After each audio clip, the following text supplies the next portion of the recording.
تفاصيل shunaqa do'xtirlarimiz ko'p bo'lsin. Allohu akbar. Hadichaxon haqida xushxabar bor. Bugun 22-oktyabr kuni Hadichaxonda tug'ilgan kuni ekan. Alloh umriga baraka bersin. Qizalog'imiz bugun 12 yoshni qarshi olibdi.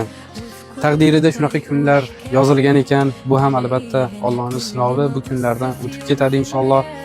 Men o'zim O'zbekistondaman. Hadichaxonda onasi menga video yubordilar bugun. Hozir video davomida qo'yib beraman. Qizalog'imizning holati haqida ko'pchilik so'rayapti. Ahvoli o'sha holatda turibdi. Qachonki palataga olinsa videoda yuzini yaqindan sizlarga ko'rsatamiz. Hozircha doktorlar ruxsat berishmayapti. Nima ham deymizlar, Hadichaxon haqqiga duo qilib tabriklashinglar mumkin. Assalomu alaykum azizlar, yaxshimisizlar?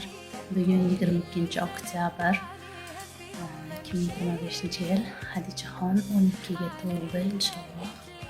Bir munchal yashadi. Men Qaradaman, dadaxon O'zbekistonda, shuning uchun dadaxon O'zbekistonda bo'lganligi uchun video jo'natishga qaror qildim.